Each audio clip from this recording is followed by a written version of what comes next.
سبيل الدموع سبيل مريح. السلام علیکم ورحمۃ اللہ وبرکاتہ.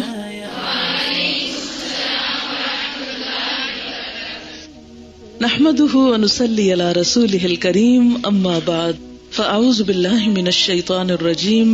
بسم الله الرحمن الرحيم. رب اشرح لي صدري ويسر لي امري واحلل عقدة من لساني يفقهوا قولي. آج تو خوب رنگ برنگ کے لباس پہنے ہوئے. کیسی گزری آپ کی عید؟ اچھا یہ بتائیے کہ عید آنے پہ آپ خوش ہوئے تھے؟ الحمدللہ، بہت نارمل لوگ ہیں پھر تو آپ. کچھ ایسے لوگ بھی ہوتے ہیں جن کو عید کے آنے کی ذرا خوشی نہیں ہوتی. وہ رمضان کے جانے پر اتنا اداس ہوتے ہیں کہ وہ عید کی خوشی منا نہیں سکتے. کچھ اور لوگ ہوتے ہیں جن کی زندگی میں قریب ہی کوئی غم، کوئی حادثہ، کوئی پریشانی، کوئی تکلیف گزری ہوتی ہے، وہ بھی عید نہیں منایا کرتے. اور ویسے بھی ایک اسلامی تہوار ہے اور اسلام میں تو اتنی پابندیاں ہیں کہ کوئی ہنسنے بھی نہیں دیتا، خوشی منانے نہیں دیتا، تو کیا عید. کچھ لوگ کہتے ہیں عید کا دن بڑا ہی بور دن ہوتا ہے، ہم تو سو کے گزارتے ہیں، رمضان کی تھکاوٹ دور کرتے ہیں. تو ایسے میں کیا کرنا چاہیے؟ عید کیسے منانی چاہیے؟ اور عید پر ہمارے جذبات، احساسات، ہمارے انداز، ہمارے لباس، ہمارا طور طریقہ، ہمارا شغل، ہماری ایکٹیویٹی، ہمارا معاملہ کیسا ہونا چاہیے؟ ابھی میں نے عمومی طور پر ایک تبصرہ کیا ہے جو مختلف گروپس کا ہوتا ہے. ایک اتنا دینی روحانی گروپ ہے ہمارے مسلمانوں کے اندر، وہ رمضان میں روحانیت کے ایسے مقام پہ پہنچتا ہے کہ عید کے دن نیچے آنا مشکل ہوتا ہے. کچھ دنیا میں اتنے آگے جا چکے ہیں کہ ان کو عید کی نماز بھی بھاری لگتی ہے، یا عید کے دن نماز اور عبادت کا تصور وہ بڑا مشکل لگتا ہے. اور ویسے بھی ہم خوشی کے موقع پر نماز پڑھیں یہ تو ہمارے کلچر میں نہیں. شادیاں اس پہ گواہ ہیں. جس کی شادی ہوتی ہے وہ بھی، اور جو اس کی شادی پہ آئے ہوتے ہیں وہ بھی ایسے ایسے کپڑوں اور ایسے ایسے لباس میں ہوتے ہیں کہ نماز پڑھنا مشکل ہوتی ہے. تو ہم مسلمانوں کی عید کیسی ہونی چاہیے اور ایک اعتدال والا رویہ کیا ہو سکتا ہے، اور اس معاملے میں کون کون سی بے اعتدالیاں ہیں جن سے بچنے کی ضرورت ہے؟ تو آئیے مل جل کے اس پہ گفتگو کرتے ہیں عید ملن پارٹی پر. جی فرمائیے. جی ہاں، بعض لوگ ایسے ہوتے ہیں جو عید کے دن سے پہلے عید منانا شروع کر دیتے ہیں، یعنی چاند رات کو اتنا سیلیبریٹ کرتے ہیں، اتنی ایکسائٹمنٹ میں ہوتے ہیں کہ ساری رات جاگتے ہیں، شاپنگ کرتے ہیں، کھاتے پیتے ہیں، گھومتے پھرتے ہیں. نتیجہ کیا ہوتا ہے؟ عید کی صبح کو بری طرح تھک چکے ہوتے ہیں، لہٰذا وہ بھی عید نہیں منا سکتے، کیونکہ اب نیند چھوڑ کر اٹھیں گے چڑچڑاپن پیدا ہوگا، بدمزگی ہوگی، تو وہ دن بھر پھر سو کر گزارتے ہیں. بعض لوگوں کا حال یہ ہوتا ہے یا معاملہ یہ ہوتا ہے کہ وہ پورا رمضان تو بہت نیکی اور تقویٰ کا ثبوت دیتے ہیں، حجاب کر لیں گے، اسکارف اوڑھ لیں گے، نمازوں کی پابندی کریں گے، اور بالکل ایک اور مخلوق نظر آئیں گے. جو ہی عید کا دن آئے گا تو ایسے ایسے ویسٹرن کلوتھس پہنیں گے یا ایسے کپڑے پہنیں گے کہ پہچانے نہیں جائیں گے. بعض لوگ اور خصوصاً خواتین عید کے دن عید کچن میں گزارتی ہیں، سارا دن کوکنگ کرتی ہیں، مہمانوں کو سرو کرتے ہیں، اور کچن میں نئے کپڑے پہن کے تو کام نہیں ہوتا، اس لیے پھر وہ شام جب ہو جاتی ہے یا آفٹرنون ہو جاتی ہے تو کہتے ہیں اب کیا فائدہ نئے کپڑے پہننے کا. بعض لوگوں کو دیکھا گیا وہ سلوا بھی لیتے ہیں، استری بھی کرتے ہیں، تیار بھی کرتے ہیں، لٹکاتے بھی ہیں، لیکن پہننے کی نوبت نہیں آتی. بعض لوگ خصوصاً خواتین عید کی نماز اس سے گریز کرتی ہیں، کیا کہہ کے کہ یہ کون سی فرض ہے اور عورتوں کو تو نکلنا نہیں چاہیے. تو جب کوئی صبح اٹھ کر سامنے امنگ ہی نہیں ہوتی، کسی خاص چیز کا کوئی احساس ہی نہیں ہوتا، نماز کے لیے نہیں جاتے، تو پھر وہ دن ایک عام دنوں کی طرح ہو جاتا ہے. بعض لوگوں سے مراد آپ ہی لوگ ہیں، یعنی میں جب بعض لوگ کہہ رہی ہوں تو میں اس کلاس روم سے باہر نہیں بات کر رہی، اس سے مراد اپنی ہی بات ہے. لیکن بعض اس لیے کہ میں سب کو تو بلیم نہیں کروں گی کہ سب اس حال میں نہیں ہوتے. بعض لوگ نیکی اور تقویٰ کے ایسے ایسے معیار قائم کرتے ہیں، اتنی ہائی ہوپس رکھتے ہیں کہ جو ان کے بس میں نہیں ہوتی پوری کر سکیں یا وہ پوری ہو سکیں. پھر کیا نتیجہ ہوتا ہے کہ جب وہ پوری نہیں ہوتی تو ایک شرمندگی ہوتی ہے، ایک گلٹ ہوتی ہے، ایک ندامت اور پشیمانی ہوتی ہے، لہذا اس میں وہ عید کے دن خوش نہیں ہو سکتے. ہم نے اپنے بعض لوکل یا غیر مذہبی تہوار ان کو اتنی زیادہ اہمیت دے دی ہے، مثلاً بسنت ہے یا ویلنٹائنز ڈے ہے یا بعض کچھ اور ایام، اب تو بے شمار دن بن گئے ہیں، مدرس ڈے ہے، فادرس ڈے ہے، معلوم نہیں کس کس کا ڈے ہے، اسی طرح کرسمس ہے، دیوالی ہے، ہولی ہے، بہت کچھ آ گیا، بہت کچھ برآمد کر لیا ہم نے. ان سب کو ہم نے اتنی اہمیت دے دی ہے، ان سب پر ہمارا اتنا فوکس ہو گیا ہے اور اتنی زیادہ کمرشلی ہم ان کو سیلیبریٹ کرنے لگے ہیں کہ ان کے مقابلے میں عید بالکل ہی ایک روکھی پھیکی سی چیز لگتی ہے. اب بعض اوقات یہ بھی ہوتا ہے کہ آپ لوگ نئے نئے دین کی طرف آتے ہیں، قرآن پاک پڑھتے ہیں، سوچ بدلتی ہے، انداز بدلتے ہیں، رویے بدلتے ہیں، تو پھر خوشی منانے کے طریقے نہیں بعض اوقات پتہ چلتے، اس میں ایک اور کنفیوژن ہو جاتی ہے، پتہ نہیں ہنس سکتے ہیں کہ نہیں، کس حد تک نیا کپڑا بنا سکتے ہیں، کتنا پہن سکتے، کتنا کھا سکتے ہیں. ہر چیز پر گلٹی کانشیس ہو رہے ہیں، کھا رہے ہیں تو اندر اندر شرمندہ ہیں، پہن رہے ہیں تو شرمندہ ہیں، کسی کے پاس جا رہے ہیں تو شرمندہ ہے، وقت ضائع ہو رہا ہے، کوئی آ رہا ہے گھٹ کے بیٹھے ہوئے، وقت ضائع ہو رہا ہے، پتہ نہیں کہاں کہاں غلطی کر رہے ہیں، اب کیا بنے. وہ کھل کے خوشی منا ہی نہیں سکتے کیونکہ پتہ ہی نہیں ہوتا کہ اب ہماری لمٹس کیا ہیں. رمضان کے روزے اللہ نے فرض کیے تاکہ تقویٰ پیدا ہو. اب عموماً ہمارے ذہن میں تقویٰ کا تصور یہ ہے کم کھائیں، کم بولیں، کم ہنسیں وغیرہ وغیرہ، ان چیزوں کو ہم بہت زیادہ پھر اہمیت دینے لگتے ہیں.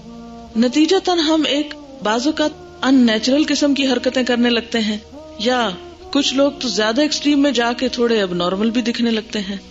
سب ہنس رہے ہیں، وہ رو رہے ہیں، سب اکٹھے بیٹھے وہ تنہائی میں جا کے تسبیح پڑھ رہے ہیں، نہ ان کو کسی کے آنے کی پرواہ، نہ جانے کی، نہ خوش ہونے کی، نہ خوش کرنے کی، کیونکہ انہوں نے مہینہ بھر میں جو تقویٰ حاصل کیا ہے اب اس کا اظہار کس دن کریں گے اگر عید کے دن نہ کیا. میں اصل میں انشاءاللہ اسی پر آ رہی ہوں کہ ہمیں کیا کرنا ہے، ٹھیک ہے نا. یہ صرف برین سٹارمنگ تھوڑی سی کر رہی ہوں کہ ہم سب مختلف رویوں کو سوچیں، جتنی بھی پاسبل سچویشنز ہمیں نظر آتی ہیں یا پیش آتی ہیں ان سب کو تھوڑا کھنگالیں، جائزہ لیں، جو ان میں سے درست ہے ان کو باقی رکھیں، جو درست نہیں ہے اسے ہم چھوڑ دیں اور ہم اعتدال پہ آ جائیں. ٹھیک ہے، انشاءاللہ اسی پہ آ رہی ہوں. صرف چند سچویشنز کا جائزہ لینا. بعض اوقات ایسا بھی ہوتا ہے کہ ہم عید مناتے ہیں تو عید بچوں کی عید سمجھتے ہیں اور پوری طرح بچوں پہ فوکس کرتے ہیں، ان کو مہندی بھی لگائیں گے، ان کو چوڑیاں بھی پہنائیں گے، ان کو کپڑے بھی پہنائیں گے. اگر بچے کہیں گے اماں آپ بھی پہنے، نہیں بچوں میرا وقت گزر گیا. بچے ہیں، وہ خوش ہوتے ہیں آپس میں، لیکن بچوں کی خوشی بھی اس وقت خوشی ہوتی ہے جب اماں بھی اچھے کپڑے پہنے ہوئے ہو، وہ زیادہ انجوائے کریں گی کیونکہ آپ ان کے سامنے ایک اور ماڈل پیش کر رہے ہیں اور ان کو آپ کہہ رہے ہیں کہ آپ خوشی منائیں، تو وہ کیسے پوری طرح خوش ہو سکتے ہیں؟ وہ ایک ایکسائٹمنٹ میں ہوں گے.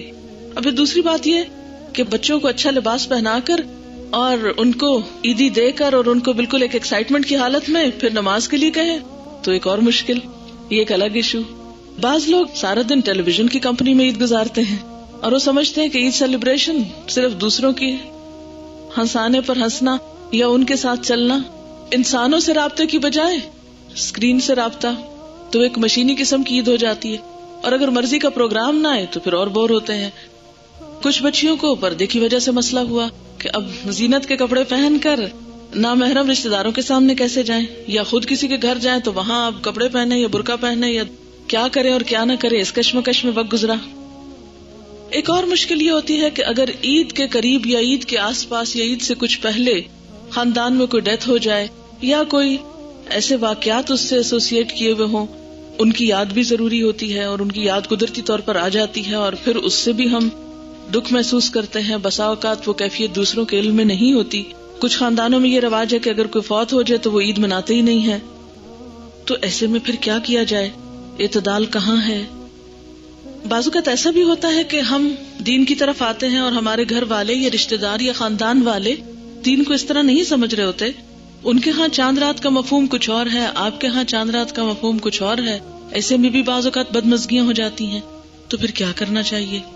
یہ ایک اور مسئلہ بیان کر رہی ہیں کہ بسا اوقات اللہ کی خاطر عید کے موقع پر، خوشی کے موقع پر آپ اپنے روٹھے ہوئے یا بعض اوقات دور رہنے والے یا جن سے کبھی کبھار ملاقات ہوتی ہے ان رشتے داروں کے پاس چلے جاتے ہیں عید کی خوشیوں میں ان کے ساتھ شریک ہونے کے لیے، انہیں اپنے ساتھ شریک کرنے کے لیے، تو اس دن اس موقع پر بسا اوقات ناراضگی کی باتیں شروع ہو جاتی ہیں، گلے شکوے شروع ہو جاتے ہیں، پچھلی باتیں دہرائی جانے لگتی ہیں.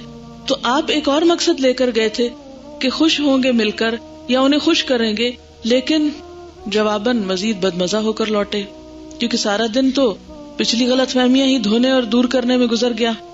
کچھ خوشی کے اسباب ہوتے ہیں جو ہمارے ذاتی پیدا کردہ ہوتے ہیں یا دنیاوی اعتبار سے ہوتے ہیں، اور یہ سبب ایک ایسا ہے جو اللہ کی طرف سے ہے. تو ہم اپنے ذاتی اسباب یا اپنے ذاتی مواقع پر تو خوب خوشی مناتے ہیں، لیکن جو خوشی اللہ تعالیٰ ہمیں دیتے ہیں اس کا وہ حق ادا نہیں کرتے. تو چلیے آئیے دیکھتے ہیں کہ پھر ہمیں کیا کرنا چاہیے. بعض جگہوں پر یہ رواج ہے کہ وہ عید کی رات کو قبرستان جاتے ہیں یا عید کے دن تعزیت کے لیے آتے ہیں. یعنی مثلاً 6 مہینے پہلے ڈیتھ ہوئی ہے بیوہ کے پاس، یا جس کا کوئی رشتہ دار فوت ہوا ہے، سارے کے سارے ان کے گھر آ کر عید کے دن تعزیت دوبارہ شروع کر دیتے ہیں. اب پھر وہ عید کا دن نہیں رہتا، وہ بالکل ایک اور غم اور ایک دکھ اور ایک اور طرح کی یادوں میں گزرتا ہے. تو ایسے موقع پر کرنا کیا چاہیے؟ دین کا حکم کیا ہے؟ ہماری لمٹس کیا ہے؟ مجھے اور آپ کو عملی طور پر کیا طریقے اختیار کرنے ہیں کہ ہم انسانوں کے حقوق بھی صحیح طور پر ادا کریں اور اللہ تعالیٰ کا حق بھی ادا کریں؟ اعتدال کا راستہ کیا ہے؟ سب سے پہلے تو میرا سوال آپ سے یہ ہے کہ کیا قرآن پاک میں عید منانے کا کوئی کانسیپٹ موجود ہے؟ آپ سورۃ البقرہ 2 پارہ روزے کے احکامات کھولیے ذرا، میں آپ کو بتاتی ہوں کہاں ہے عید کی بات. قرآن پاک میں اللہ سبحانہ و تعالیٰ نے رمضان کے بارے میں یا روزے کے بارے میں ارشاد فرمایا، یا ایھا الذین آمنوا کتب علیکم الصیام کما کتب علی الذین من قبلکم لعلکم تتقون. اے لوگو جو ایمان لائے ہو، تم پر روزے فرض کیے گئے جیسا کہ تم سے پہلے لوگوں پہ فرض کیے گئے تھے تاکہ تم بچ جاؤ. اسی لیے اللہ تعالیٰ نے ہمیں سارا دن بھوکے پیاسے رہنے کا حکم دیا، اپنے جذبات پہ کنٹرول کرنے کا حکم دیا، جو دوسری جگہوں سے پتہ چلتا ہے. پھر اس کے بعد ساتھ ہی فرمایا ایام معدودات، گنتی کے چند دن. ہاں ان دنوں میں بھی فمن کان منکم مریضا او علی سفر فعدۃ من ایام اخر، اگر کوئی بیمار ہے یا سفر پر ہے تو دوسرے دنوں سے گنتی پوری کر لے. یعنی سال بھر میں رمضان کے 29 یا 30 دن جو بھی بنے وہ رمضان کے اندر، اور بیماری اور سفر کی صورت میں رمضان کے بعد بھی اتنے دن کی گنتی پوری کرے. کوئی بھی وجہ ہو روزہ چھوڑنے کی، لیکن جب صحت ہو، موقع ملے تو گنتی پوری کرنا ضروری ہے. اور جن لوگوں کو ہمت نہیں، یعنی یطیقونہ کے 4 تفسیریں بتائی گئی تھی نا آپ کو اگر یاد ہو تو، اس میں ایک لا یطیقونہ بھی آتا ہے. بہرحال اگر ہم اسی معنی کو لیں تو وہ مسکین کو کھانا کھلا سکتے ہیں، یعنی اگر ایسا بیمار ہے.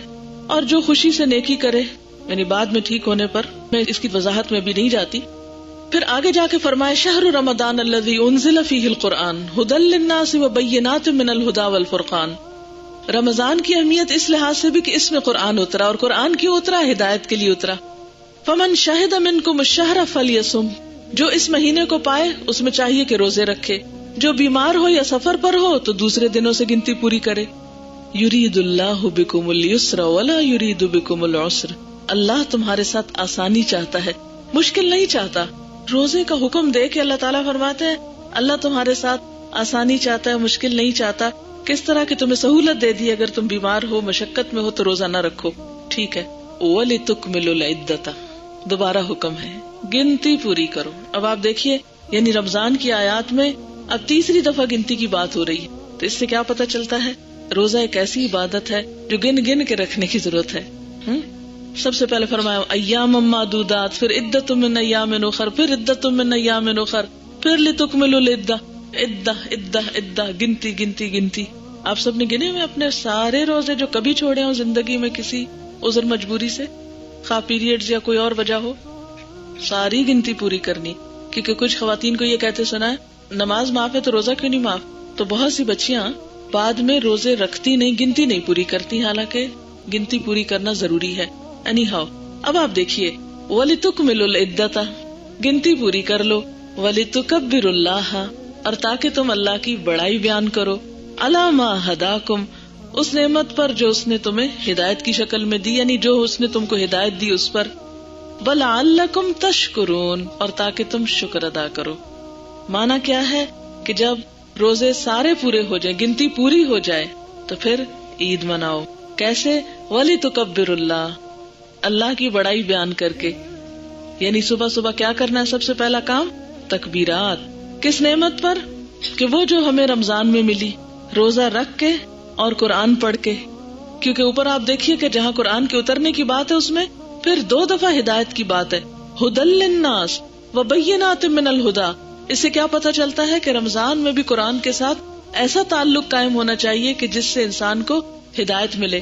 اب الحمدللہ آپ نے پورے مہینے کے روزے رکھ لیے، روز قرآن کی تلاوت کی، دورہ قرآن اٹینڈ کیا، سمجھا سمجھایا. اب عید کا دن آیا، اب کیا کرنا ہے؟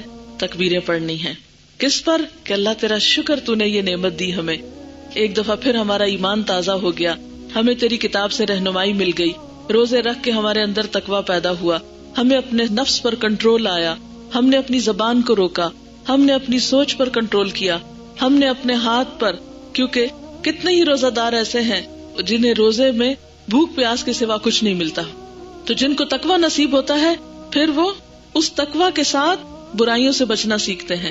اس نعمت پر اللہ کا شکر ادا کرنا چاہیے. وَلَعَلَّكُمْ تَشْكُرُونَ، اور تاکہ تم شکر ادا کرو. یہ شکر کس شکل میں، کیسے؟ عید کے دن خوشی منا کر. اب آپ دیکھیں نا یہ 3 چیزیں. وَلِتُكْمِلُوا الْعِدَّةَ، گنتی پوری کرو، کر لی. 30 روزے رکھ لیے، اب کیا کرو؟ وَلِتُكَبِّرُوا اللَّهَ، اللہ کی بڑائی بیان کرو، کر لی. اور پھر وَلَعَلَّكُمْ تَشْكُرُونَ، یہ تمہیں نعمت کیوں دی ہے؟ تاکہ تم شکر ادا کرو. یہاں اس آیت میں انڈائریکٹلی عید کا پیغام ملتا ہے. عید کے دن کرنے کے کام ملتے ہیں. 2 بڑے کام ہیں، ایک عبادت کرنا اور دوسرا خوشی منانا. عبادت میں 2 چیزیں، ایک تکبیریں پڑھنا، دوسرا نماز عید پڑھنا، اور شکر میں جو اللہ نے نعمت دی ہے. وَأَمَّا بِنِعْمَةِ رَبِّكَ فَحَدِّثْ، کھانے کو ہے تو بیسٹ اچھا کھائیں جو آپ کی استطاعت حیثیت میں ہے. اسی لیے فطرانہ کہ جن کے پاس نہیں ان کو بھی پہنچایا جائے. سب کھائیں، سب خوشی منائیں.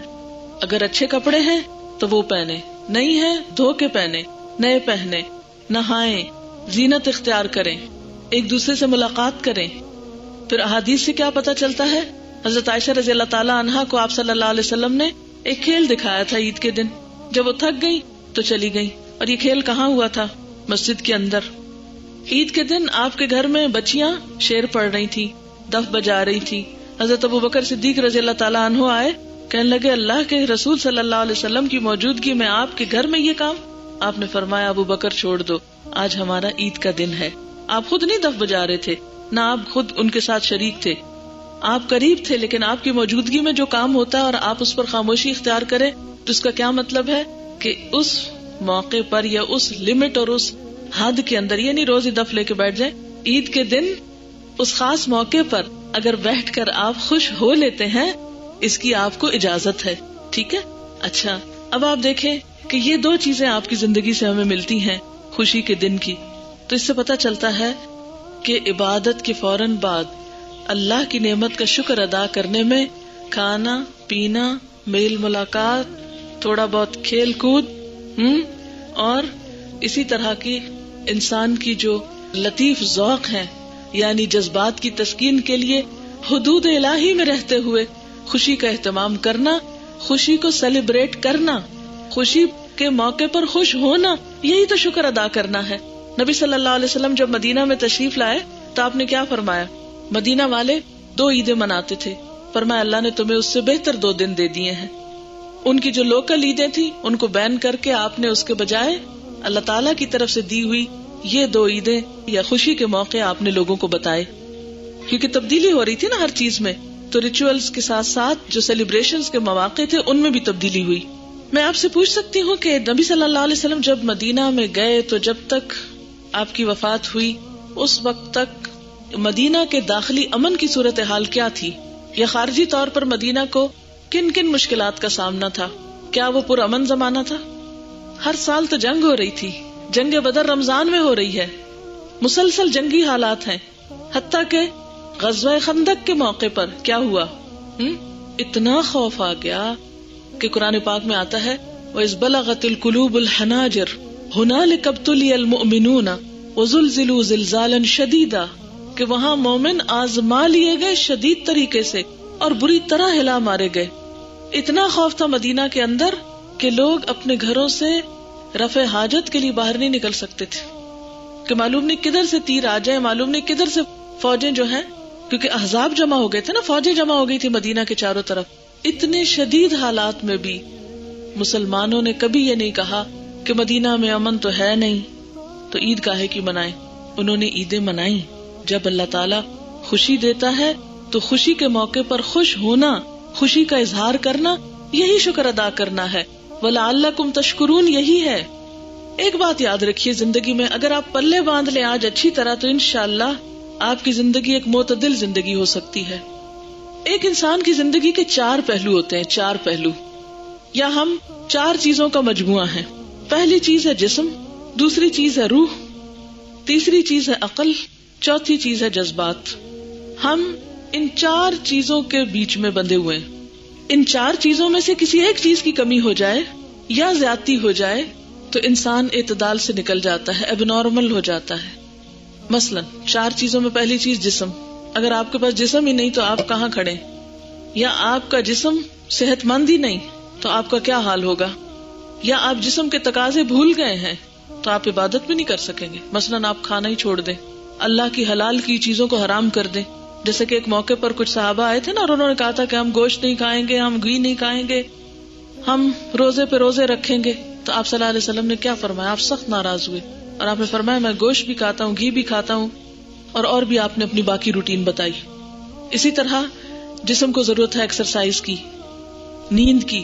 اگر آپ سوئے ہی نہیں، جاگے چلے جائیں، جاگ سکتے ہیں ایک حد کے بعد؟ نہیں. اور اگر آپ سوئے چلے جائیں تو کیا ہوگا؟ پھر بھی بیمار پڑ جائیں گے. تو جسم کو صحت مند رکھنا، ان لجسدک علیک حق، یہ فرائض میں شامل ہے، یہ عبادت ہے. اگر آپ اس کا حق نہیں دیں گے تو آپ باقی کام بھی نہیں کر سکیں گے. دوسری چیز ہے ہماری روح. ہم صرف جسم سے نہیں مل کے بنے کہ ہم ہڈیاں اور گوشت پوست ہوں، نہیں، ہماری روح ہے. روح کی تسکین روح سے ہوتی ہے. اس کے لیے ہمیں اللہ نے دین دیا ہے، ایمان جیسی دولت عطا کی ہے جس کے بغیر روح کی تسکین ہو نہیں سکتی، جس میں خالق کی پہچان ہے، اس کتاب سے تعلق ہے، نماز ہے، روزہ ہے، حج ہے، زکوٰۃ ہے. یہ سارے ریچولز جو ہیں یہ دراصل ہماری روح کو سیراب کرنے کے لیے ہیں بنیادی طور پر. اس کے اور بھی بہت فائدے، صرف ایک نہیں، لیکن یہ ہماری روحانی غذا ہے. قرآن پاک کی تلاوت کیا ہے؟ جسم کی غذا یا روح کی غذا؟ روح کی غذا، لیکن اس کے اثرات جسم پر بھی پڑتے ہیں. جیسے جسم تھکا ہوا تو اثرات روح پہ پڑیں گے، ایسے روح تھکی ہوئی ہو تو اثرات جسم پہ بھی پڑتے ہیں. تو ہمیں اپنی روح کو بھی زندہ کرنا ہے، روحانی طور پر بھی زندہ رہنا ہے.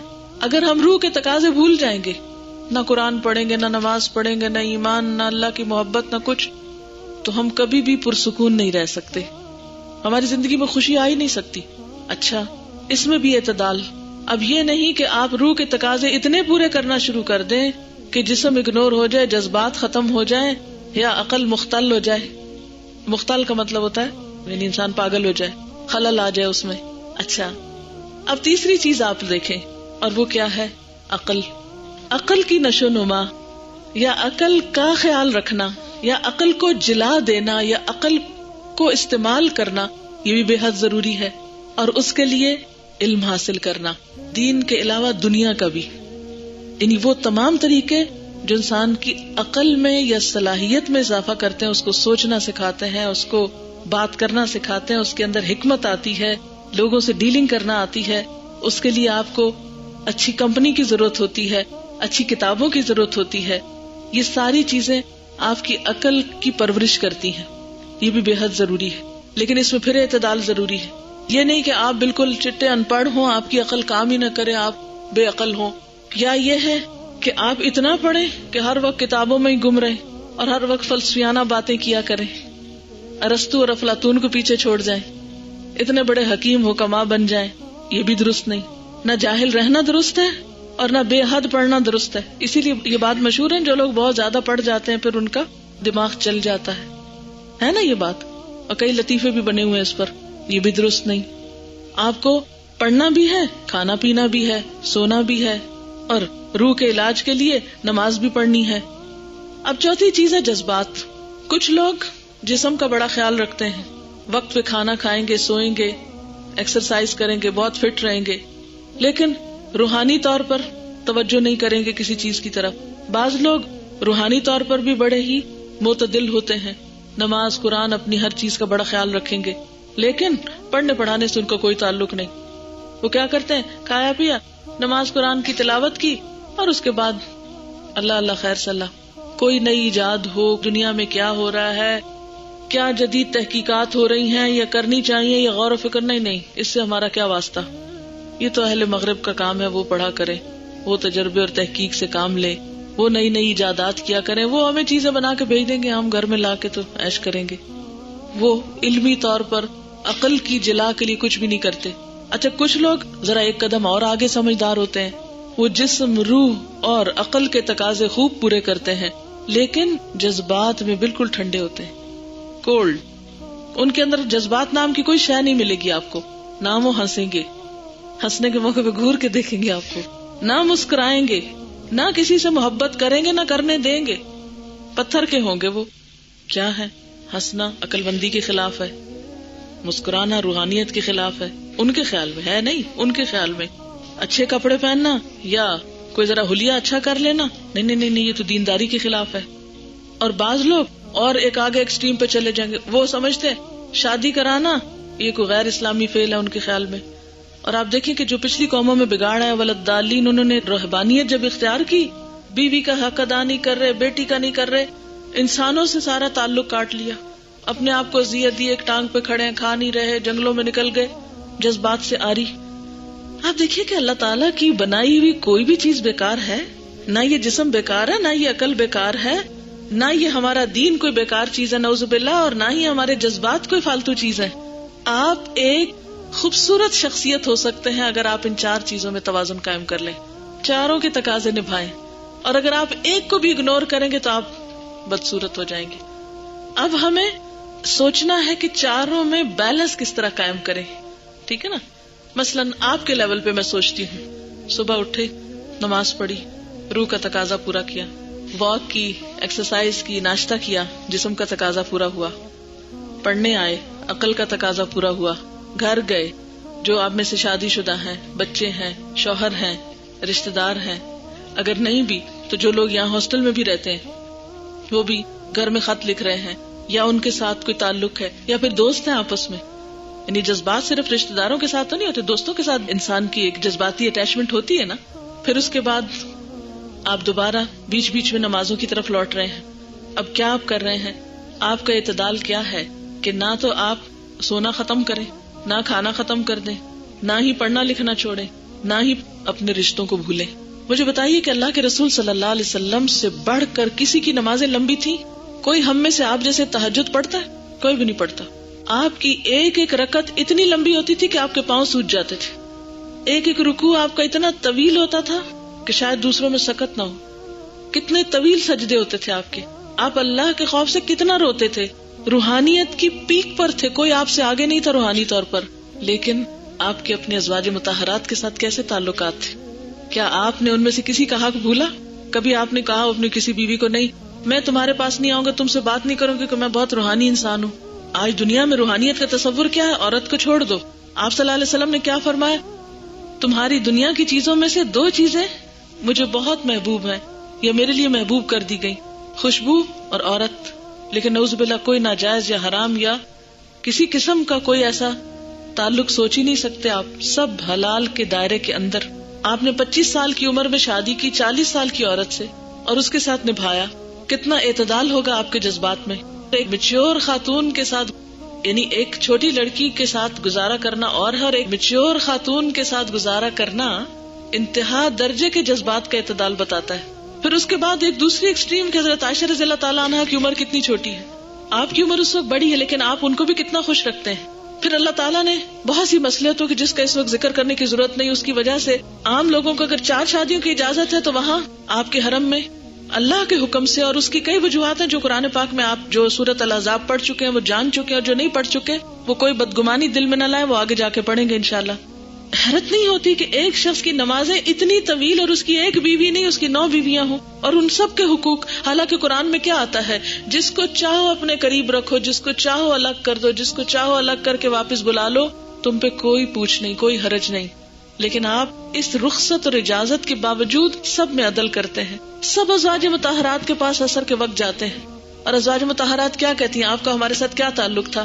آپ گھر میں ایک عام انسان کی طرح ہوتے، ہنسی مذاق بھی کرتے تھے، کھاتے پیتے بھی تھے، بات چیت کرتے تھے، کپڑوں کو پیوند لگا لیا کرتے تھے، جھاڑو لگا لیا کرتے تھے، اور جو ہی آذان ہوتی آپ اجنبی ہو جایا کرتے تھے. آپ حضرت حسن حسین رضی اللہ تعالیٰ عنہما کے ساتھ کیا سلوک کرتے تھے، کتنا پیار کرتے تھے ان سے، ان کو جنت کے پھول بتاتے تھے. حضرت امامہ جو آپ کی نواسی تھی، نماز کے وقت کندھے پر آپ بعض اوقات ان کو بٹھا لیتے تھے. کتنا آپ کا بچوں کے ساتھ پیار اور کتنی محبت تھی. اسی طرح آپ اپنے ساتھیوں کے ساتھ کیسے تھے. حضرت ابوبکر رضی اللہ تعالیٰ عنہ کے ساتھ جو دوستی اسلام سے پہلے کی تھی، اسلام لانے کے بعد الحمدللہ وہ بھی فوراً ہی مسلمان ہو گئے اور ہر دم ساتھ دیا، لیکن اسے چھوڑ تو نہیں دیا. کس طرح اس کو نبھایا. اصحاب رسول صلی اللہ علیہ وسلم کیا کہتے ہیں، ان میں سے ہر ایک یہ سمجھتا تھا کہ آپ سب سے زیادہ مجھے چاہتے ہیں. محبت جذبات کے بغیر ہو سکتی ہے؟ ہم اپنے دل میں دیکھیں، ہمارے دل میں کتنوں کی محبت ہے کوئی محبت؟ ہمارے دل میں تو ہر ایک کے لیے نفرت ہے. یہ یہاں سے خراب ہے، یہاں سے غلط ہے، اس میں یہ ہے، میں تو اسے بولوں گی نہیں، میں تو تھک گئی اس کی دوستی سے، میں تو اس کی شکل نہ دیکھوں. ہمارا تو یہ حال ہے. 2 دن کسی کے ساتھ ہوتے ہیں، ذرا سی بات بری لگتی ہے اسے چھوڑ چھاڑ کے. کتنی خوبصورتی ہے آپ کی زندگی میں. عید کا دن آپ دیکھیے، عید کے دن میں مدینہ کی حالت کچھ بھی ہے، جنگیں ہیں، غم ہے، کچھ بھی، کوئی ایک موقع نہیں ملتا. حالانکہ آپ کی زندگی میں آپ کی اہلیہ حضرت خدیجہ کی وفات ہوئی، آپ کے اور رشتہ داروں کی وفات ہوئی، آپ کے پیارے ترین چچا حضرت حمزہ شہید ہوئے. کیا کوئی ایک دلیل ملتی ہے کہ آپ نے کہا ہو کہ یہ عید نہیں ہم منائیں گے کیونکہ حمزہ شہید ہو گئے، یہ عید نہیں منائیں گے فلاں صحابی فوت ہو گئے؟ کبھی نہیں ایسا ہوا. تو یہ کیا چیز تھی؟ اس کا راز کیا تھا کہ آپ پوری روحانیت میں ہیں مہینہ بھر، اور نبی صلی اللہ علیہ وسلم تو آخری 10 دن اعتکاف کرتے تھے. اس کے باوجود اگلا دن خوشی کا دن. ہاں خوشی کا دن. ہمارا حال کیا ہوتا ہے، ہم جب ایک کام میں لگتے ہیں اس کو اتنا طاری کر لیتے ہیں اپنے اوپر کہ ہماری آنکھیں اور ہماری شکل اور ہماری ہر چیز پھر اسی میں ڈوب جاتی. کوئی مسکرا کے دیکھے تو ہم گھور کے دیکھتے ہیں اس کو، کوئی ہنسے تو ہم جواب میں سیدھے اکڑ کے کھڑے ہو جاتے ہیں. کیوں؟ ہم نے اپنی نااہلی، کم علمی اور اپنی غلطیوں کی وجہ سے دین کی شکل بگاڑ دی. لوگ ہم سے بھاگنے لگتے ہیں، دین والوں سے لوگ بھاگنے لگتے ہیں. ان میں تو کوئی جذبات ہی نہیں، ان میں کوئی انسانیت ہی نہیں، ان میں کوئی عقل کی بات نہیں، ان کو دنیا کا کوئی پتہ نہیں. اسی لیے کہ ہم جب قرآن پڑھنے لگتے تو ہم سمجھتے دنیا کی کوئی اور کتاب پڑھنا بین ہے. بہت سے دینی مدارس میں اخبار تک نہیں پڑھنے دیتے، لائبریری میں کوئی اور کتاب نہیں رکھنے دیتے، سائنس کی بات نہیں کرنے دیتے. وہ کہتے ہیں یہ تو ملحدوں کا علم ہے، تم بھی ملحد ہو جاؤ گے. نہیں، اعتدال اگر ہر چیز میں ہو، ادھر اپنا ایمان مضبوط ہو، دنیا کی کوئی چیز آپ کو نقصان نہیں دے سکتی.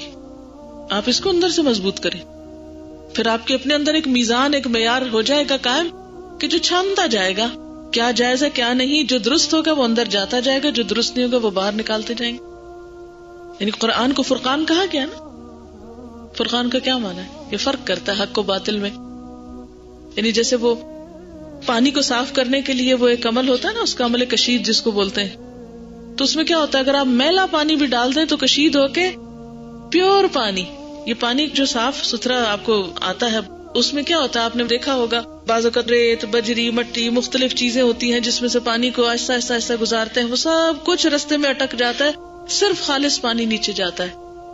تو قرآن انسان کے اندر ایک ایسا میزان قائم کر دیتا ہے کہ دنیا بھر سے غلط خیالات کی الغار ہو، کچھ بھی ہو، وہ اس چھلنی سے چھن کے صرف خالص چیز اندر جائے گی اور باقی سب چھلکا، میل کچیل سب باہر، اندر جا ہی نہیں سکتا کیونکہ اندر میزان لگا ہوا ہے. مومن یہ نہیں کرتا کہ وہ اگر قرآن کی طرف آیا ہے تو وہ دنیا کی ہر بات سے ڈرنا شروع کر دے یا دنیا والوں سے ڈرنا شروع کر. نہیں، وہ آنکھوں میں آنکھیں ڈال کے دیکھتا ہے، وہ مختلف موضوعات پہ بات کر سکتا ہے.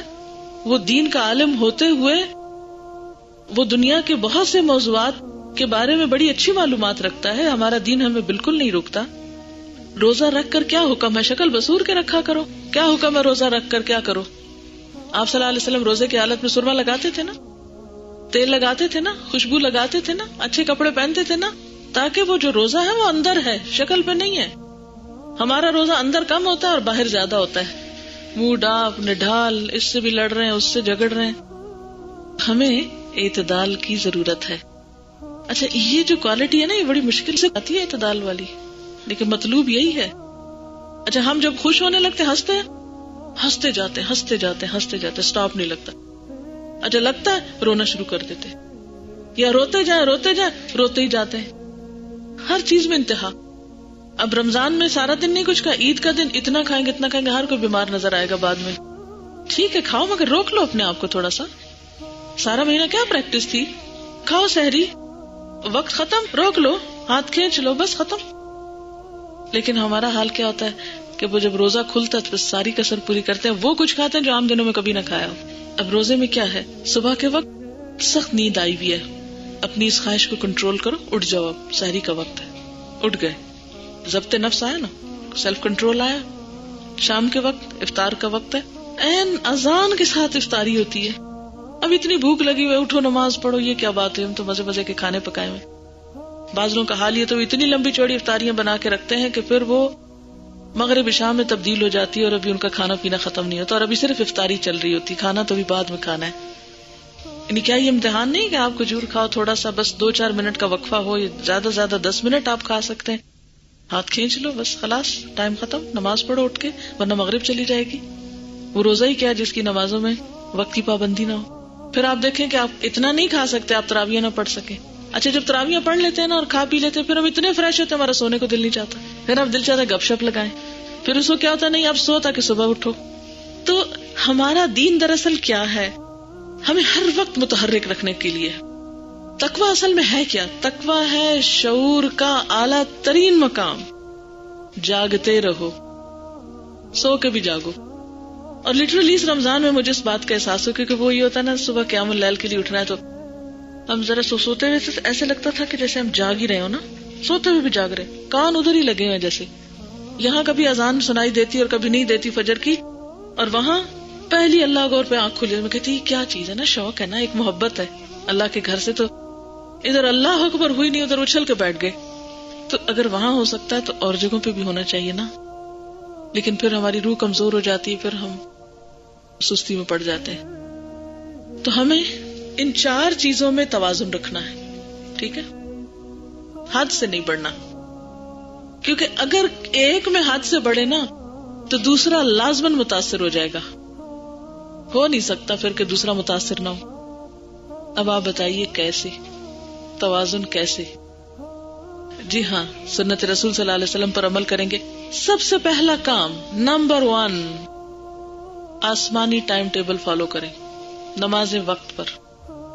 یہ جو 5 نمازیں ہیں نا، یہ دراصل 5 ایک طرح سے پلرز ہیں جو آپ کو بیلنس کرنے کے لیے صبح شام رات کے ایک حصے میں، غروب سے پہلے، غروب کے بعد، زوال کے بعد، وہ آپ کو کیا کرتے ہیں، آپ کو بیلنس کرتے ہیں. ایک آفاقی ٹائم ٹیبل ہے آپ کے پاس، باقی چیزیں ان کے ساتھ جوڑ لیں. اب نماز سے پہلے یا بعد کہیں روحانی تقاضا پورا ہو رہا ہے، کہیں جذباتی ہو رہا ہے، کہیں جسمانی ہو رہا ہے، کہیں عقل کا ہو رہا ہے. پھر یہ ضرور ہوتا ہے کہ زندگی کے مختلف جو سٹیجز ہوتی ہیں نا، ان میں انسان کی مختلف حالتیں ہوتی ہیں. کبھی وہ ایک کام ذرا زیادہ کر رہا ہوتا ہے دوسرا کام. مثلاً ایک بچہ ہے، چھوٹا بچہ، ابھی اس کے روحانی تقاضے کوئی نہیں ہے، اس کو صرف کھانے پینے سے مطلب ہے. کیوں؟ اس لیے کہ اس کے جسم کو بڑھنا چاہیے نا. اب کیا ہے، وہ ادھر دودھ پیتا ہے، ادھر پھر اس کو بھوک لگ جاتی ہے، ادھر اس کی نیپی صاف کرنے کی ضرورت ہے، پھر ادھر دودھ چاہیے، ادھر وہ سارا وقت اس کے جسمانی تقاضے حاوی ہیں اس پر. ابھی عقل کا بھی کوئی تقاضا نہیں ہے، اس لیے کہ ابھی تو گروتھ ہوگی نا. تو زندگی کے ابتدائی چند سالوں میں بچوں کی جسمانی اور جذباتی، یہاں جسم اور جذبات 2 چیزیں ہیں زیادہ. پھر جب بچہ 7 سال کا ہو جاتا ہے، پھر روحانی تقاضے، نماز پڑھو، قرآن پڑھنا شروع کرو، وہ ساتھ شروع ہو جاتے ہیں. جذباتی اور جسمانی ساتھ ہی رہتے ہیں لیکن روحانی شروع ہو جاتے ہیں. ساتھ ساتھ تعلیم کا سلسلہ شروع ہوتا ہے تو عقلی، وہ 2 ذرا لیٹر سٹیج پہ آتے ہیں. اچھا پھر ذرا اور آگے بڑھتے ہیں وہ، تو پھر عقل کے تقاضے زیادہ ذرا ہو جاتے ہیں، پڑھائی زیادہ کرنی پڑتی، لیکن جسم، روح اور جذبات کو بھی آپ فراموش نہیں کر سکتے. پھر کچھ مواقع ایسے آتے ہیں جہاں جذبات کی قربانی کرنی پڑتی ہے نا، ایک محدود مدت کے لیے. کچھ ایمرجنسیز ایسی ہو جاتی ہیں، کچھ حالات ایسے ہو جاتے ہیں کہ جہاں آپ کو اپنے پیاروں کو اللہ کی خاطر چھوڑنا پڑتا ہے، اور وہ ہجرت کا موقع ہے. نبی صلی اللہ علیہ وسلم اور آپ کے ساتھیوں نے کیسے جذبات کی قربانی اللہ کی راہ میں دی. یعنی جب وہ قربانیوں کا مرحلہ آتا ہے نا تو آپ ہر چیز کی پھر قربانی دیتے ہیں، حتیٰ کہ اپنے جسم تک کی دے دیتے ہیں نا، شہادت کے اعلیٰ مقام کو پانے کے لیے. تو مخصوص حالات میں کبھی ایک تقاضا غالب ہوگا، کبھی دوسرا ہوگا. مثلاً آپ بیمار پڑ گئے تو اب آپ نماز بھی بیٹھ کے پڑھ رہے ہیں، اشاروں سے پڑھ رہے ہیں، لیکن اب آپ کے جسم کا حق زیادہ ہو گیا ہے، آپ کا زیادہ وقت اس کی نگہداشت میں لگ رہا ہے، جذبات بھی ٹھنڈے پڑ جاتے ہیں بیمار ہو کر. تو یہ کچھ ایسی صورتیں سامنے آتی رہتی ہیں جب ایک چیز زیادہ ہو گئی، کبھی دوسری کم ہو گئی. لیکن ایک عام نارمل زندگی میں، روٹین کی زندگی جیسے آپ کی ہے، تو اس میں تھوڑا سا اس وقت عقلی تقاضوں کا یا علم کی دنیا میں اس وقت آپ قدم رکھیں جو طالب علم ہے جب تک، تو ذرا سے اس کا ریشو زیادہ رہے گا. لیکن جو ہی آپ اس سے باہر نکلیں گے، ابھی آپ کا کورس ختم ہوگا تو پھر آپ سخت پریشان ہوں گے. اتنے اچھے دن تھے، سارا دن قرآن میں گزرتا تھا، سارا سال اتنا اچھا گزرا، اب کچھ سمجھ ہی نہیں آتی. ایسا لگتا ہے کہ ہم تو بڑے مجرم ہو گئے، ہم تو بھٹک گئے. اور ساری زندگی کیسے ہو سکتا ہے کہ آپ روز 6 گھنٹے بیٹھ کے قرآن پڑھیں؟ یہ نہیں ہو سکتا. 10 دفعہ روز سبق یاد کرنا کیسے ہو سکتا؟ ساری زندگی آپ 10 دفعہ کچھ آیتوں کو روز پڑھیں. لیکن اب کیا ہے، ایک ایسا ٹائم ٹیبل آپ کو بنانا ہوگا کہ جس میں آپ اب باقی چیزوں کا حصہ بھی اعتدال کے ساتھ لے آئیں. یعنی ہر موقع کی مناسبت سے ہمیں ایک خاص قسم کے بیہیویئر کی ضرورت ہوتی ہے. مثلا نماز کے وقت آپ کو ایک خاص طرح سے بیہیو کرنا ہوتا ہے، لیکن اگر کوئی سارا دن ہی نماز کی شکل بنا کے رکھے، یعنی نماز میں آپ کو ہلنا جلنا نہیں، خشوع و خضوع، کہیں اور نہیں دیکھنا، خاموش رہنا ہے، یعنی لوگوں سے باتیں نہیں کریں. اب اگر کوئی کہے مجھے تو اتنا مزہ آتا ہے نماز میں، میرا تو جی چاہتا ہے کہ میں باقی دن بھی ایسا ہی گزارا کروں، تو وہ اب نارمل بات ہے. عربی کا ایک محاورہ ہے نا کہ ہر مقام کے لیے ایک مقال ہے، تو ہر موقع کی مناسبت سے ایک الگ بیہیویئر، ایک الگ عمل کی ضرورت ہے. صحابہ کرام کا طریقہ کیا تھا؟ نماز کی حالت میں دنیا و مافیا سے بے خبر ہو جاتے تھے، سب کچھ بھول جاتے تھے. لیکن یہ نہیں کہ پھر وہ ہمیشہ کے لیے بھول گئے اور واپس ہی نہ لوٹے.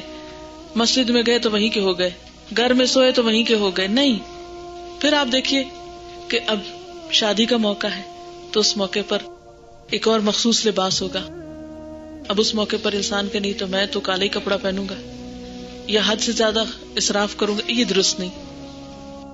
جیسے تکلیف کے موقع پر اللہ کو یاد کرتے ہیں، اسی طرح وَلِتُكَبِّرُ اللَّهَ، عید کے موقع پر بھی یاد کرنا ہے، اس موقع پر بھی خوش ہونا ہے. اچھا، آپ کو معلوم ہے کہ جنگ خندق کے موقع پر آپ نے پڑھا ہی ہوگا، غزوہ احزاب، جب خندق کھودی جا رہی تھی تو آپ صلی اللہ علیہ وسلم کے پیٹ پہ 2 پتھر بندھے ہوئے تھے. مدینہ میں اتنی خوف و ہراس کی حالت تھی جو نہ اس سے پہلے کبھی ہوئی اور نہ کبھی بعد میں ہوئی. لیکن اس موقع پر جب آپ پتھر توڑ رہے تھے، ایک خاص پتھر جو کہ باقی کسی سے نہیں ٹوٹا تھا، اور جو ہی آپ نے اس پر پھاوڑا مارا، آپ کیا بول رہے تھے؟ کیا کہا تھا آپ نے اس موقع پر؟ خوشخبریاں سنا رہے تھے لوگوں کو کہ میرے سامنے زمین لپیٹ کے رکھی گئی ہے، میری امت کہاں کہاں تک جائے گی. اور آپ نے روم اور ایران کے فتح ہونے کی خوشخبری دی. اب آپ دیکھیں لوگوں کے پیٹ پہ پتھر بندھے ہوئے ہیں، خوف کی حالت ہے، انتہائی پریشانی، اور آپ خوشخبریاں سنا رہے ہیں. ایک اور سچویشن دیکھیے، ہجرت کا موقع ہے، سراقہ قریب پہنچ چکا ہے، حضرت ابوبکر رضی اللہ تعالیٰ عنہ انتہائی خوف کی حالت میں، غم کی حالت میں ہیں. آپ فرماتے لا تحزن. حیرت کی بات نہیں، یہ جملہ کہاں بولا؟ لا تحزن، کچھ نہیں کر سکتے، یہ نہیں دیکھ سکتے ہمیں. پھر سراقہ سامنے آتا ہے، آپ اسے کیا خوشخبری دیتے؟ تم کسرا کے کنگن پہنو گے. کیا خوف کا عالم ہے، ایک ہجرت ہونے لگی ہے، خوشخبری سنا رہے سراقہ کو کنگن پہننے کی. ہر موقع پر انتہائی غم، انتہائی مایوسی اور انتہائی پریشان کن صورتحال میں بھی آپ کبھی ایسے پریشان نہیں ہوئے تھے کہ آپ کوئی پازیٹیو بات نہ کریں یا آپ کوئی خوشخبری کی بات نہ کریں. ان مواقع پر بھی آپ نے خوشخبریاں سنائی لوگوں کو جب لوگ انتہائی غم کی حالت میں نڈھال تھے. جنگ بدر میں کیا ہوا، جنگ احد میں کیا ہوا، آپ کو معلوم ہے کہ اس وقت مسلمانوں پر جو حالات جو گزرے، اس کے فوراً بعد کوئی اور موقع لائیں تاریخ میں سے کہ جب انتہائی تکلیف کے موقع پر آپ خوشی یا خوشخبری کی بات کر رہے ہیں. جنگ موتا میں جب حضرت جعفر رضی اللہ تعالیٰ عنہ شہید ہوئے اور ان کے گھر والوں کا غم سے برا حال تھا تو آپ نے کیا فرمایا؟ حضرت جعفر کے بارے میں کیا خوشخبری دی کہ میں دیکھ رہا ہوں کہ آپ اپنے بازوؤں یا پروں کے ساتھ جنت میں اڑ رہے ہیں. کہ انتہائی غم کے موقع پر آپ اتنی پازیٹیو، اتنی مثالی بات کرتے ہیں کہ لوگ اپنے غم بھول جاتے ہیں، ان کا دھیان کسی اور طرف چلا جاتا ہے. جب عدی بن حاتم آتے ہیں تو آپ صلی اللہ علیہ وسلم اس سے کیا کہتے ہیں؟ عدی تم آج دیکھتے ہو کہ مسلمان بھوکے ہیں، لیکن ایک دن ان کے پاس اتنا ہوگا کہ سب دینے والے ہوں گے، لینے والا کوئی نہیں ہوگا. عدی تم دیکھتے ہو کہ آج ہر جگہ میں خوف ہے، ایک وقت ایسا آئے گا کہ ہیرا سے ایک عورت چلے گی زیورات سے لدی ہوئی اور اس گھر کا طواف کرے گی اور اس کو اللہ کے سوا کسی کا خوف نہیں ہوگا. عدی آج تم دیکھتے ہو کہ مسلمان محکوم ہیں، ایک وقت آئے گا کہ مسلمان روم اور ایران پر چھا جائیں گے. کیا حال ہے مسلمانوں کا. اچھا صلح حدیبیہ کا موقع آپ دیکھیے ذرا، کتنا بڑا جذباتی قسم کا شوق لگا تھا. آپ ذرا سوچیے اپنے آپ کو عمرے پر جائیں اور آپ کو کہا جائے نہیں آپ چلیے واپس ڈیپورٹ کر دیں آپ کو وہیں سے ایئرپورٹ سے. دیکھیے کیا حال ہوتا ہے. اچھا عمرے پر 1400 مسلمان ہیں، ایک نہیں دو نہیں 1400 کا لشکر ہے، وہاں پہنچے ہوئے ہیں، معاہدہ ہو رہا ہے عمرہ نہیں ہوگا، واپس جانا ہوگا، حکم ہوا کہ احرام کھول دو. اتنے دل شکستہ ہیں مسلمان. حضرت عمر رضی اللہ تعالیٰ عنہ کا حال کیا ہے؟ اللہ کے رسول صلی اللہ علیہ وسلم کے آگے آ کے فریادیں کرتے ہیں. حضرت ابوبکر سے کہتے ہیں کیا ہم سچائی پر نہیں ہیں، کیا ہم حق پر نہیں ہیں، کیا ہمارے پاس لڑنے کی قوت نہیں ہے؟ کتنے سوال ان کے ذہن میں آتے ہیں. پھر ہم کیوں اس پستی میں واپس ہیں، کیوں ہم اس ذلت کے ساتھ جائیں، ہم کیوں یہ معاہدہ قبول کر لیں. یعنی اس سے پہلے اور بعد میں کبھی حضرت عمر رضی اللہ تعالیٰ عنہ کے اوپر ایسی کیفیت نہیں گزری تھی. اور بالکل بھاری قدم دل شکستہ مسلمان واپس جا رہے ہیں اور اللہ سبحانہ و تعالیٰ فرماتے انا فتحنا لک فتحا مبینا. اور پھر آپ دیکھیے کہ صرف یہ نہیں کہا انا فتحنا لک فتحا مبینا، ذرا آپ پڑھتے جائیے لیغفر لک اللہ ما تقدم من ذنبک وما تأخر ویتم نعمتہ علیک ویہدیک صراطا مستقیما وینصرک اللہ نصرا عزیزا لیدخل المؤمنین والمؤمنات جنات تجری من تحتها الانہار خالدین فیہا ویکفر عنہم سیئاتہم ویعذب المنافقین والمنافقات. کیا کیا خوشخبریاں. یعنی ایک چیز ان کی مرضی کے خلاف ہوئی اور اس کے بعد پے در پے کتنی عنایتیں، اتنا بڑا مقام آپ کو ملا. یتم نعمتہ یہدیک صراطا مستقیما ینصرک اللہ نصرا عزیزا. یہ معمولی باتیں ہیں، یہ معمولی خوشخبریاں ہیں. یعنی یہاں سے اس طرح دل شکستہ واپس جا رہے ہیں اور فیوچر کی اتنی بڑی ہوپ دلائی جا رہی ہے کہ سب آپ کی مرضی کا ہو جائے گا. اچھا ہماری زندگی میں ایک چیز مرضی کے خلاف ہو جانا، ہم اتنے مایوسی کے گڑھے میں جا کر ہم کسی کو درس پہ بلائیں کوئی نہیں ہے، یہ کام نہیں سنے گی، یہاں کوئی خیر نہیں ہونی. کسی درس والے کو کوئی غلط کام کرتے دیکھ کہا نہیں تھا کوئی فائدہ نہیں درس کرنے کا. دیکھو 2 سال پڑھ کے بھی ان لڑکیوں کے حال، انتہائی مایوس ہو جائے. سارے کام اور سارے پروگرام کو ہم بیکار سمجھتے ہیں. ہم لوگ بہت الٹے چل رہے ہیں اور اس کی بنیادی وجہ یہ کہ دین کی روح نہیں پائی. ریچول اوپر سے لے لیے، ایک خاص قسم کی شکل بنا لینا، ایک خاص قسم کا لباس پہن لینا، ایک خاص قسم کی حرکتیں کرنا اور اب نارمل ہو کے معاشرے میں پھرنا، یہ تو دینداری نہیں ہے. تو ہمیں خوشی کے موقع پر خوشی منانے کے آداب آنے چاہیے، غم کے موقع پر غم کی لمٹس پتہ ہونی چاہیے، جذباتی صورتحال میں اپنے جذبات کو کنٹرول کرنا آنا چاہیے. آپ کو معلوم ہے ایک صحابی حضرت ابو دجانہ کے بارے میں کیا شان تھی ان کی. جنگ احد کا موقع ہے، آپ صلی اللہ علیہ وسلم اپنی تلوار دکھاتے ہیں صحابہ کو، یہ میری تلوار ہے، کون اسے حق کے ساتھ لے گا. بہت سے لوگ آگے بڑھے ہمیں آپ کی تلوار بن جائے، کیونکہ یہ ہوگا نا کہ آپ کی تلوار ہے تو اس سے ہم زیادہ بہتر کام کریں گے. اتنی بڑی سعادت تھی، آپ نے کسی کو نہیں دی. آپ نے فرمایا جو لے اسے حق کے ساتھ لے. اتنے میں سے ابو دجانہ جو بہت سمجھدار لگتے ہیں مجھے کہتے ہیں اللہ کے رسول صلی اللہ علیہ وسلم آپ بتائیے اس کا حق ہے کیا کرنا ہوگا. آپ فرماتے ہیں کہ اس کے ساتھ تم دشمنوں کو مارو گے حتیٰ کہ یہ ٹیڑھی ہو جائے، یعنی آخری دم تک اس سے کام لینا نا. وہ کہتا ہے اللہ کے رسول صلی اللہ علیہ وسلم میں اسے حق کے ساتھ لیتا ہوں، آپ مجھے دیجیے میں اس سے وہی کام لوں گا جو آپ چاہتے ہیں، یعنی دشمن کی طاقت ختم کرنا.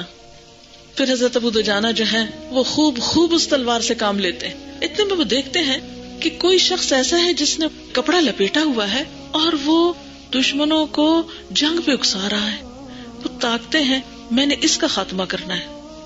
یہ جو فساد پھیلا رہا ہے اس کو پکڑوں گا. اچھا جب وہ اس کے قریب پہنچتے ہیں اور زور سے تلوار لہراتے ہیں اور وہ شخص تلوار کی زد میں آپ کے، تو آپ تلوار روک لیتے ہیں. پتہ چلتا ہے یہ عورت ہے، کیونکہ مشرکین کی عورتیں آئی تھی نا پیچھے ان کو بھڑکانے، لیکن اس نے اپنے آپ کو لپیٹا ہوا تو پہچانے نہیں تھے، کیونکہ جنگ میں عورت پہ ہاتھ اٹھانا منع ہے. ہمارے دین میں جنگ کی بھی اخلاقیات ہے، جنگ کی بھی حدود ہے. بچے کو نہیں مار سکتے، بوڑھے کو نہیں مار سکتے، بیمار پہ ہاتھ نہیں اٹھائیں گے، جو آپ کے خلاف کوئی ایکشن نہیں لے گا اس کے ساتھ نہیں کرے. عورت کو نہیں مار سکتے. اٹھی ہوئی تلوار، کیا شان ان کی، نبی صلی اللہ علیہ وسلم کی تلوار ان کے ہاتھ میں ہے اور پورے زد میں ہے ایک شخص جو ابھار رہا ہے لوگوں کو جنگ پہ. اور جب پتہ چلتا ہے اس کو مارنے سے تو منع کیا گیا ہے، ہاتھ وہیں رک جاتا ہے. شدید جذباتی کیفیت میں ہاتھ وہیں کا وہیں رک جاتا ہے. کیا چیز ہے، کیا چیز ہے. ہمارے تو قدم ایک دفعہ ہوا میں اڑنے لگے تو پھر تو ہم کسی حد پہ نہیں رکتے. اگر ہم کو غصہ آ جائے تو ہم وہ بولنا شروع کریں کہ نان سٹاپ، کہیں سٹاپ نہیں لگے گا. کسی سے محبت کریں گے تو حدیں پار کر کے چلے جائیں گے، سب کے حقوق بھول جائیں گے. کسی سے نفرت کریں گے ساری اخلاقیات بھول جائیں گے. ہم تو کسی حد میں ہیں ہی نہیں. ہم کیسے مسلمان ہیں؟ مسلمان ہونا کیا معنی رکھتا ہے؟ ایک اعتدال کی زندگی، ایک خوبصورت زندگی جو اسوہ حسنہ ہے، اس کی پیروی کرنی ہے. لقد کان لکم فی رسول اللہ اسوۃ حسنہ. آپ اپنی ازواج مطہرات کو جنگوں کے موقع پر، عمرے کے موقع پر اور موقع پر بھی ساتھ لے کر جاتے ہیں. وہ کون سی جنگ تھی جہاں حضرت عائشہ رضی اللہ تعالیٰ عنہ کا ہار گم ہوا تھا؟ جنگ میں جا رہی ہیں، ہار ساتھ لے کے جا رہی ہیں. غزوہ بنو مصطلق. یہ اعتدال نہیں ہے جنگ پہ جاتے ہوئے ہار ساتھ لے کے جانا؟ ہے کہ نہیں ہے؟ اور پھر کیا ایک رپورٹ ملتی ہے کہ ہار گمنے پہ آپ نے ڈانٹا کہ ہار کیوں لائی تھی؟ نہیں. آپ کو پتا تھا کہ عورت جہاں بھی ہے اسے عورت ہی ہونا چاہیے. ہم عورتیں جب کام کرنے لگتے ہیں تو مرد بن جاتی ہیں، شوہروں کے حقوق بھول جاتی ہیں، گھروں میں ایک فساد کر دیتی ہیں. صلح حدیبیہ پہ حضرت ام سلمہ ساتھ تھی. انہوں نے تو کہا تھا کہ اللہ کے رسول صلی اللہ علیہ وسلم آپ خفا نہ ہوئیے، یہ بڑے دل شکستہ ہیں، آپ اپنا احرام کھول دیجیے، آپ اپنے بال منڈائیے، یہ خود ہی کر لیں گے. کیا یہ اعتدال نہیں ہے؟ اعتدال ہے. ظاہر ہے کہ ابتدا میں مشکل ہوتی ہے، پھر آہستہ آہستہ تھوڑا تھوڑا کر کے گھر والوں کے ساتھ کمیونیکیٹ کرتے کرتے آگے بڑھیے تاکہ وہ بھی ساتھ مینٹلی اور اسپرچولی آپ کے ساتھ ہوں. یا یہ ہوتا ہے کہ بعض اوقات ہم جب پڑھتے ہیں نا دین تو ہم صرف خود ہی پڑھتے رہتے، کسی کو آس پاس ہوا نہیں لگنے دیتے، ان کو پتہ ہی نہیں ہوتا ہم کیا پڑھ رہے ہیں. وہ اتنا مینٹل گیپ آ جاتا ہے ہمارے اور گھر والوں کے درمیان، وہ کچھ اور سوچتے ہیں، ہم کچھ اور سوچتے ہیں، نہ ہماری بات ان کی سمجھ میں آتی نہ ان کو ہماری آتی. ہم کچھ کہتے ہیں وہ کچھ اور کہتے ہیں اور سخت کلیشز شروع ہو جاتے ہیں. یہ ایک ناپسندیدہ صورتحال ہو جاتی ہے. ایسی صورت میں بہتر تو یہ کہ جب آپ پڑھنا شروع کریں تو جو آپ پڑھیں ساتھ ساتھ گھر والوں کو شریک کریں. اب ہوگا کہ پھر انشاءاللہ آپ کو عید کے دن مشکل پیش نہیں آئے گی. جب تک عید آئے گی تو آہستہ آہستہ وہ بھی اس میں تیار ہو جائیں گے مینٹلی. لیکن کچھ پرنسپلز ایسے ہیں، یعنی کچھ حدود ایسی ہیں کہ جن کے ساتھ آپ کو فرملی لیکن پولائٹلی، مثلاً جیسے شادی کے بعد بعض اوقات نامحرم رشتہ داروں کے ساتھ، کیونکہ ایک عورت دلہن بھی ہے، شادی بھی ہے، پھر اس کو پردہ بھی کرنا ہے تو کیا کرے. یا آپ کسی ایسی جگہ پر ہیں کہ جہاں پر کوئی مکس گیدرنگ ہے یا کچھ، تو اب آپ کیا کریں. اب آپ کبھی حجاب اتار رہے ہیں، کبھی لے رہے ہیں، نہ ادھر کے ہیں نہ ادھر کے ہیں، ان کے لیے بھی تماشا ہے، ان کو بھی مذاق اڑا رہے ہیں. وہ کہتے ہیں چند دن کی بات ہے ٹھیک ہو جائے گی، وہ کہتے ہیں بہت ریجڈ ہو گئی ہے، ایکسٹریمسٹ ہو گئی ہے. عجیب کھچڑی پک گئی اور آپ کو خود پتہ نہیں کہ آپ ادھر گریں گے یا ادھر گریں گے. تو ایسی صورت میں ایک اصول تو اپنی زندگی کا یہ رکھیے کہ جو بھی کام کریں گریجولی کریں. ایسے ایکشنز نہ لیں کہ جس سے ایک نفرت کی فضا یا ایک خوف کی اور ایک بدگمانی کی فضا گھر میں پیدا ہو جائے. سلولی اینڈ گریجولی اور حکمت کے ساتھ. اس دفعہ میں اپنے کراچی کے اسٹوڈنٹس کو ایک ٹارگٹ دے کے گئی تھی کہ ایک دعا آپ کثرت سے ضرور مانگے، رب ہب لی حکمن والحقنی بالصالحین. اللہ ہمیں حکمت سکھا، حکمت عطا کر دے. حکمت کیا ہوتی ہے؟ رائٹ ٹائم پہ رائٹ ڈیسیژن لینا کسی بھی کام کو کرنے کا. کیونکہ کوئی استاد، کوئی کتاب، کوئی بھی آپ کو یہ نہیں بتا سکتا بلیک اینڈ وائٹ میں کہ اس دن اس وقت میں آپ یوں کر لینا. وہ آپ ہی بہتر سمجھتے ہیں. آپ کو خود ہی ایک ڈیسیژن لینا ہے. اللہ کی حدود جان کے پھر آپ اپنے اندر ایک فرقان پیدا کریں اور پھر حکمت کے ساتھ آپ چلیں، قدم بقدم دوسروں کو سمجھاتے ہوئے. کبھی عقل سے بات کی، کبھی جذبات سے کام لیا. کبھی دیکھیں نا، جیسے گھر والوں کو بھی ساتھ لینا ہوتا ہے تو اس میں کبھی ان کو دلیل دی، کبھی دلیل نہیں دی، صرف جذبات سے، محبت سے، نرمی سے، کبھی تھوڑا سختی سے، ملے جلے رویوں کے ساتھ آپ ان کو لے کے چلے تو انشاءاللہ آہستہ آہستہ سمجھ لیں گے.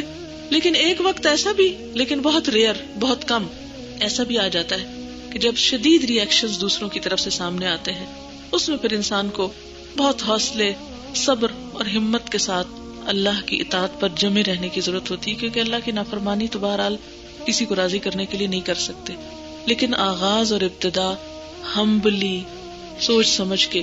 مثلاً ریسنٹلی مجھے کسی نے بتایا کہ ہماری ایک اسٹوڈنٹ تھی، ان کی ساس کی ڈیتھ ہوئی تو تیسرے دن انہوں نے میک اپ کر لیا نا، اور کہا کہ میں تو اس حدیث پر عمل کر رہی ہوں کہ ایک صحابیہ تھی تو ان کے کوئی رشتے دار کی وفات ہوئی تھی، تو انہوں نے کہا کہ مجھے ضرورت تو نہیں تھی میک اپ کی، لیکن میں یہ بتانا چاہتی ہوں کہ آج کے دن یعنی ایک عورت کے لیے شوہر کے سوا کسی اور کی ڈیتھ پر اتنا سوگ نہیں منانا چاہیے. بالکل درست ہے، حدیث اپنی جگہ درست ہے، حکم اپنی جگہ درست ہے، صحابیہ کا عمل اپنی جگہ درست ہے. لیکن اگر آپ کو پتا ہے ابھی آپ اس گھر میں نئے ہیں اور ساس اور بہو کا تو رشتہ بھی اتنا نازک ہوتا ہے کہ اگر کوئی بہو 100% نیک نیتی کے ساتھ دین کے حکم پر عمل کرتے ہوئے تیسرے دن میک اپ کرے گی تو کوئی ایکسپٹ نہیں کرے گا. ابھی لوگوں نے دین پڑھا ہی نہیں، دین سمجھا ہی نہیں، جانتے ہی کچھ نہیں، انہیں پتہ ہی نہیں کہ دین کی لمٹس کیا ہیں. آپ نے ابھی انہیں اور کچھ نہیں سکھایا، آپ یہاں سے آغاز کر دیتے ہیں، تو یہ درست نہیں. یعنی ابھی آپ دیکھیں کہ مکی حالات میں آپ کی اسٹریٹجیز فرق تھیں، مدنی حالات میں فرق تھیں.